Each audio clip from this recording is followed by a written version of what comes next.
សូមស្វាគមន៍មកកាន់នេតិនិយាយតាមខ្មោចរឿងខ្មោចក្នុងសាលារៀនការសាកល្បងចិត្តក្លាហានថ្ងៃរសៀលមួយនាដើមរដូវវស្សាអាកាសធាតុក្តៅហួតហែងលាយលំនឹងខ្យល់រំភើយភើយបក់ផាត់ស្លឹកឈើជ្រុះតាមចិញ្ចើមផ្លូវកុមារា3នាក់កំពុងជិះកង់តាមដងផ្លូវលំដែលលាតសន្ធឹងចូលទៅកាន់ច្រឡងភ្នំតូចមួយពួកគេគឺ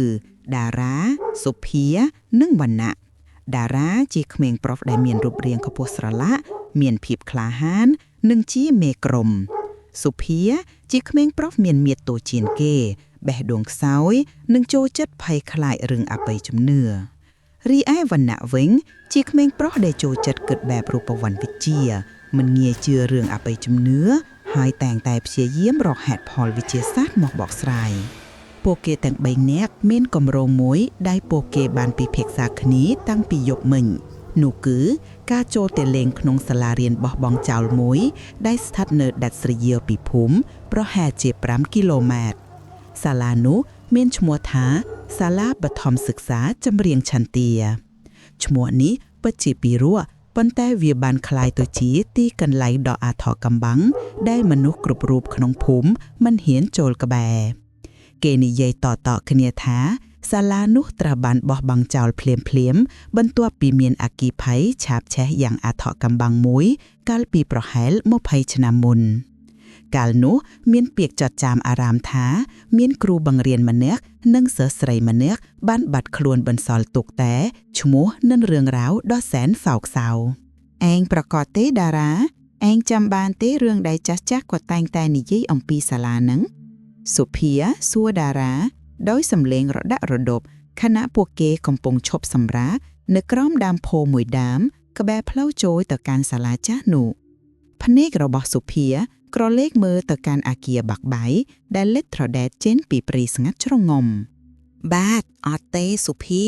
រឿងចាស់គ្រាន់តែជារឿងបំភ័យក្មេងទេឯងជឿរឿងខ្មោចអត់វណ្ណៈតបទៅសុភាវិញដោយទឹកមុខញញឹមចំអោកបើមានខ្មោចមែនហេតុអីមិនដែលឃើញវាចេញមកនៅពេលថ្ងៃតារាងាកមើលមុខមិត្តទាំងពីររួចនិយាយទាំងទឹកមុខមាំថានេះជាឱកាសរបស់យើងដើម្បីបង្ហាញថា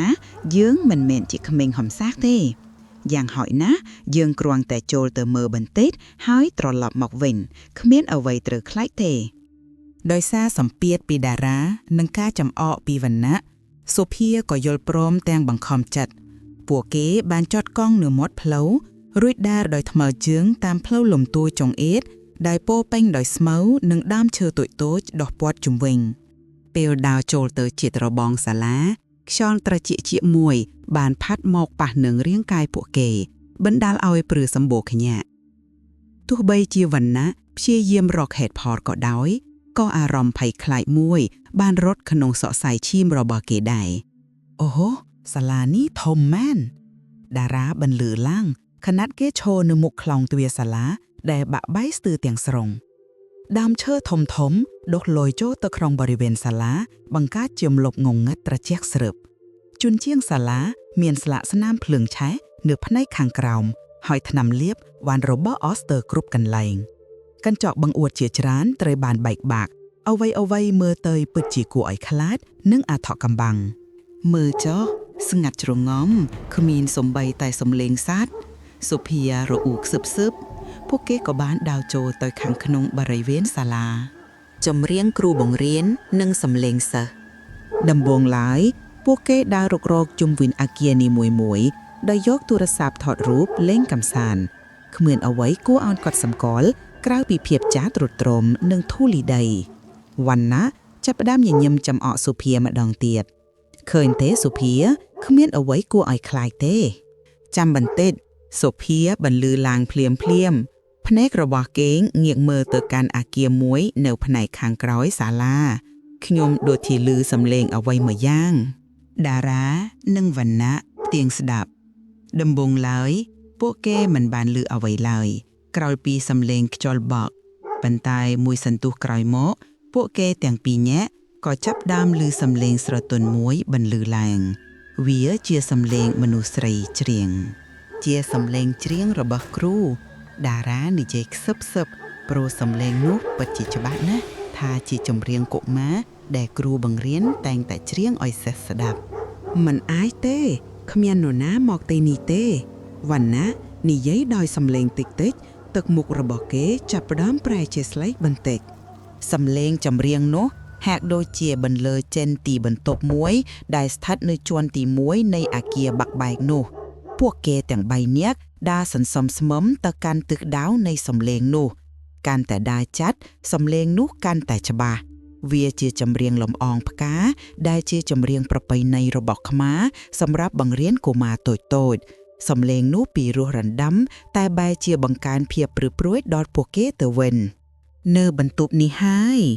សុភាចង្អុលទៅកាន់ទ្វារបន្ទប់មួយដែលមានស្នាមរបឺបន្តិចតារាក៏ធ្វើហាក់ដូចជាក្លាហានហើយដើរទៅជិតទ្វាររួចលូកដៃរុញបើកវាពេលទ្វារបើកបន្តិចសំឡេងចម្រៀងក៏បាត់ស្ងាត់បាត់ទៅវិញភ្លាមពួកគេលបមើលទៅខាងក្នុងនៅក្នុងបន្ទប់នោះគ្មានអ្វីក្រៅពីតុទូនិងកៅអីបាក់បែកជាច្រើនឡើយធូលីដីដណ្ដប់គ្រប់កន្លែងគ្មាននរណាម្នាក់នៅទីនោះឡើយបាត់បង់សំឡេងហើយសូភីនិយាយទាំងបែកដងលោតញាប់ប្រហែលជាខ្យល់បក់ឬសំឡេងស្ទើររបស់យើងទេដឹងវណ្ណៈព្យាយាមរកហេតុផលប៉ុន្តែសំឡេងរបស់គេក៏ញ័រខកពីធម្មតាពួកគេបន្តដំណើរទៅកាន់អគារមួយទៀតពេលកំពុងដើរឆ្លងកាត់សាលធំនៃអគារនោះពួកគេក៏បានឮសំឡេងមួយទៀតលើកនេះមិនមែនជាសំឡេងចម្រៀងទៀតទេតែជាសំឡេងក្មេងៗជាច្រើនកំពុងអានសៀវភៅព្រមគ្នាក៏ក្មេងៗអានសៀវភៅសុភារអ៊ូខណៈខ្លួនប្រាណរបស់គេចាប់ផ្ដើមញ័រវាហាក់ដូចជាកំពុងបង្រៀនមេរៀនប្រវត្តិសាស្ត្រវណ្ណៈនិយាយប្លែកណាស់សំឡេងពុកទ្វេដួតគ្នាបេះបិទដូចជាសំឡេងមនុស្សយន្តអីចឹងសំឡេងនោះបន្លឺចេញពីបន្ទប់មួយនៅជាន់ខាងលើពួកគេទាំង3នាក់បានស្ទុះឡើងទៅលើពេលទៅដល់បន្ទប់នោះពួកគេក៏បានឃើញទ្វារបន្ទប់មួយបានបើករបើកបន្តិចសំឡេងអានសៀវភៅកាន់តែឮច្បាស់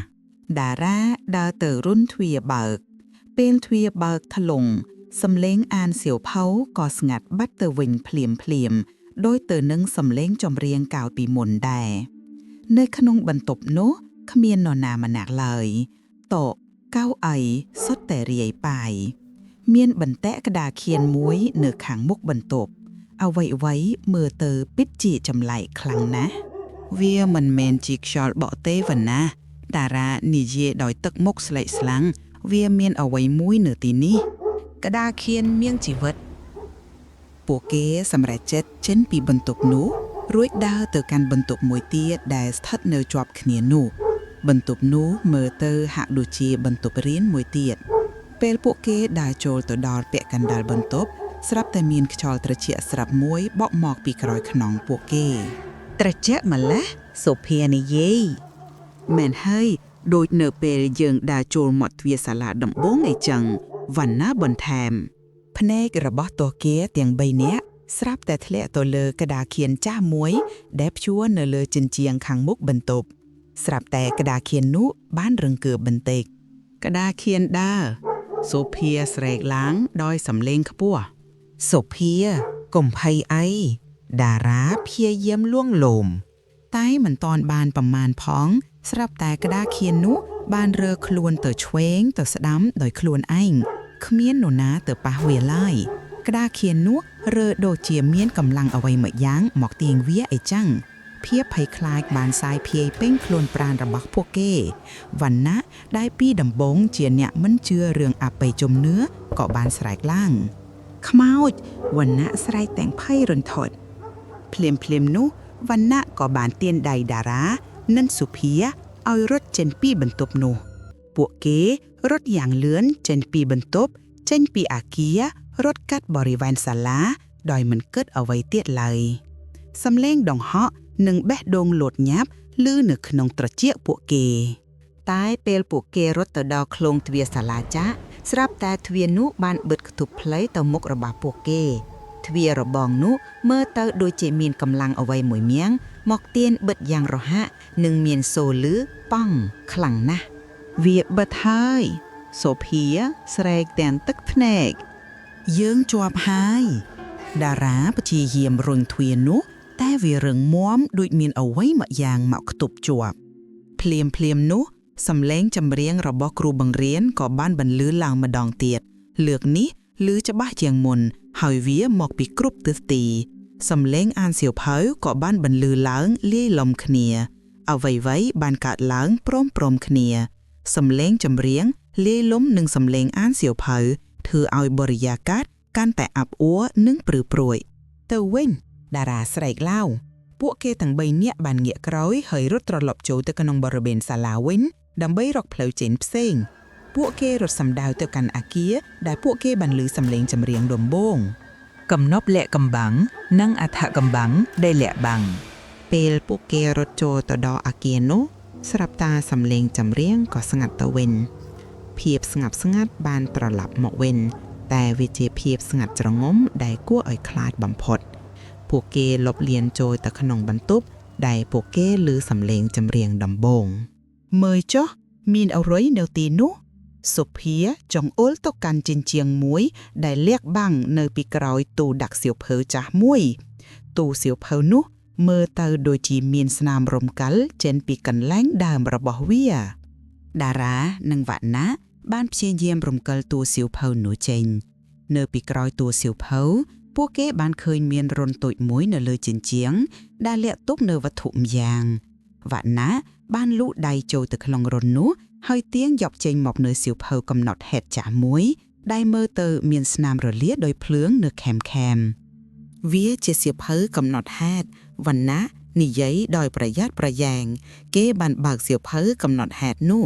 ទោះបីជាវាចាស់និងមានស្នាមរលាកក៏ដោយក៏អក្សរដែលសរសេរនៅក្នុងនោះនៅតែអាចអានបានវាជាកំណត់ហេតុរបស់គ្រូឈ្មោះច័ន្ទវណ្ណៈអានគាត់បានសរសេរអំពីសិស្សស្រីម្នាក់ឈ្មោះធីតាដែលមានទេពកោសល្យផ្នែកតន្ត្រីខ្លាំងណាស់ហើយគាត់បានរៀបចំឲ្យធីតាចូលប្រឡងក្នុងកម្មវិធីប្រឡងច្រៀងថ្នាក់ជាតិពួកគេបានអានកំណត់ហេតុនោះបន្តអក្សរនៅក្នុងសៀវភៅកំណត់ហេតុបានរៀបរាប់អំពីភាពរីករាយរបស់គ្រូច័ន្ទចំពោះទេពកោសល្យរបស់ធីតាក៏ដូចជាការយកចិត្តទុកដាក់ដែលគាត់បានផ្ដល់ឲ្យធីតាគឺជាក្មេងស្រីកំព្រាដែលរស់នៅជាមួយយាយរបស់នាងហើយគ្រូច័ន្ទបានស្រឡាញ់នាងដោយកូនបកើតប៉ុន្តែរឿងរ៉ាវក៏ចាប់ផ្ដើមផ្លាស់ប្ដូរកំណត់ហេតុបានបង្ហាញពីសម្ពាធយ៉ាងខ្លាំងដែលធីតាត្រូវប្រឈមមុខនឹងការប្រឡងគ្រូច័ន្ទបានសរសេរថាធីតាហាក់ដូចជាមានការភ័យខ្លាចយ៉ាងខ្លាំងតែមិនហ៊ាននិយាយប្រាប់គាត់បានសរសេរថាខ្ញុំឃើញកូនធីតាមានទឹកមុខមិនល្អសោះខ្ញុំខ្លាចថានាងមានជំងឺតែនាងតែងតែព្យាយាមលាក់បាំង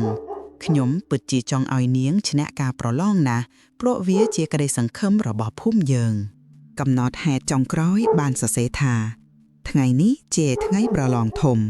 ខ្ញុំបានរៀបចំអ្វីគ្រប់យ៉ាងនៅក្នុងបន្ទប់តន្ត្រីដើម្បីឲ្យកូនធីតាបានហាត់ច្រៀងជាលើកចុងក្រោយខ្ញុំសង្ឃឹមថានាងនឹងធ្វើបានល្អហើយនោះគឺជាកំណត់ហេតុចុងក្រោយបងអស់គ្មានអ្វីទៀតឡើយកំណត់ហេតុនេះត្រូវបញ្ចប់ត្រឹមថ្ងៃដែលសាលាឆេះនោះឯងតារានិយាយមែនហើយវណ្ណៈបន្ថែមប្រហែលជាមានរឿងអ្វីកើតឡើងនៅថ្ងៃនោះដែលទាក់ទងនឹងគ្រូច័ន្ទនិងកូនធីតាភ្លាមនោះសំឡេងគ្រូច្រៀងក៏បានបន្លឺឡើងម្ដងទៀតលើកនេះវាមិនមែនជាចម្រៀងកុមារទៀតទេតែជាបទចម្រៀងដ៏ក្រៀមក្រំមួយដែលស្ដាប់ទៅដូចជាបទចម្រៀងលាគ្នាសំឡេងនោះបានអូសទាញពួកគេឲ្យដើរទៅកាន់បន្ទប់តន្ត្រីដែលជាបន្ទប់មួយនៅក្បែរនោះដែលធ្លាប់ជាកន្លែងហាត់សមរបស់សិស្សការលេចចេញនៃវិញ្ញាណពួកគេដើរចូលទៅដល់បន្ទប់តន្ត្រីនៅក្នុងបន្ទប់នោះគេបានឃើញព្យាណូមួយគ្រាប់ដែលបាក់បែកនិងមានស្នាមរលាក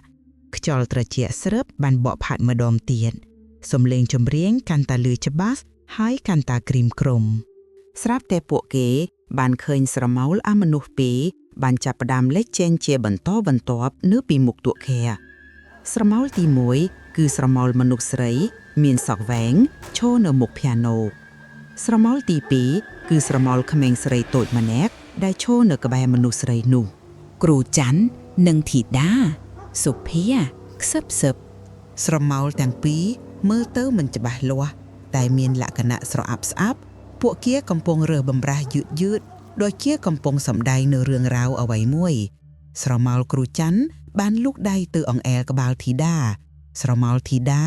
នៅតែអោនមុខចុះហាក់ដូចជាកំពុងភ័យខ្លាចអ្វីមួយភ្លាមនោះសំឡេងផ្ទោះមួយបានលឺឡាមវាជាសំឡេងដូចជាមានអ្វីមួយបានឆេះបរិយាកាសនៅក្នុងបន្ទប់ក៏ចាប់ផ្ដើមក្តៅឡើងស្រមោលគ្រូច័ន្ទបានងាកទៅមើលជញ្ជាំងបន្ទប់ដោយទឹកមុខភ័យស្លិនស្លោភ្លើងសុភាស្រែកស្រមោលភ្លើងក្រ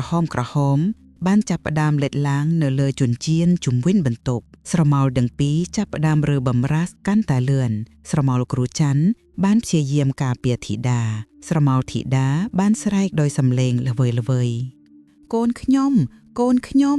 សំឡេងគ្រូច័ន្ទបានលឺបន្លឺឡើងទោះបីជាគ្មានសំឡេងចេញពីស្រមោលក៏ដោយក៏ពួកគេអាចមានអារម្មណ៍ពីភាពភ័យខ្លាចនិងក្តីស្រឡាញ់របស់គ្រូច័ន្ទបានដែរ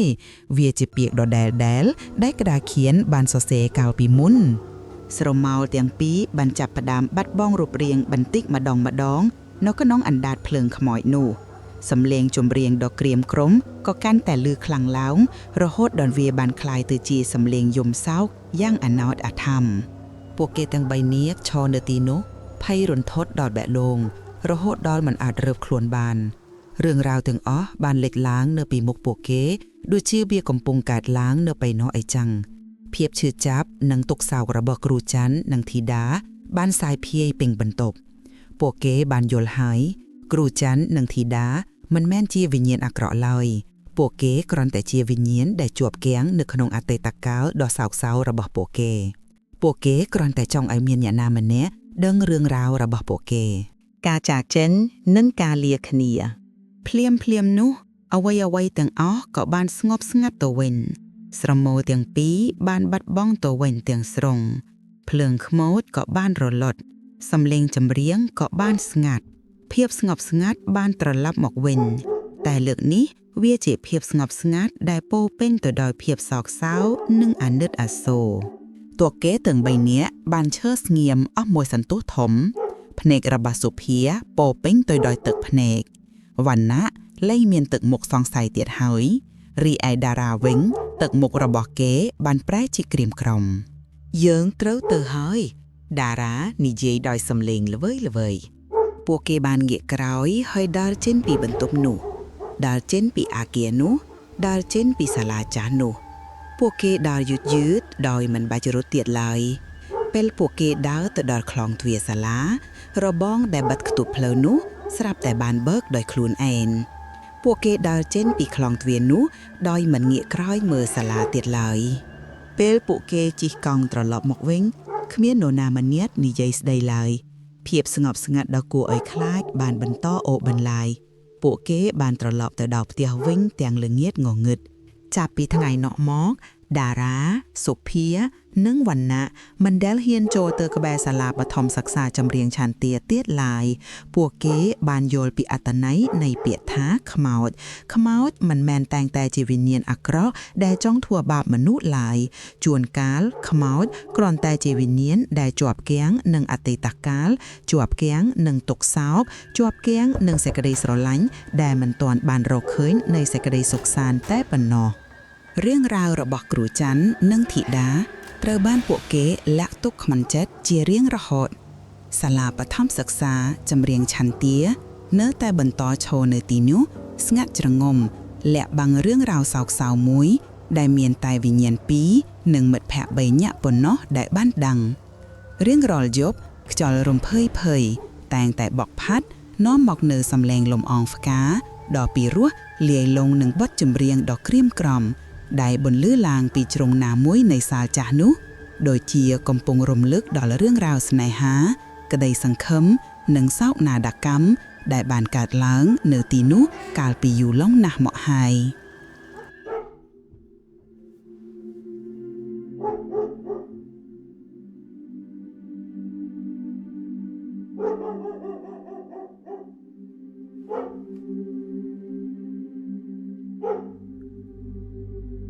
Thank you.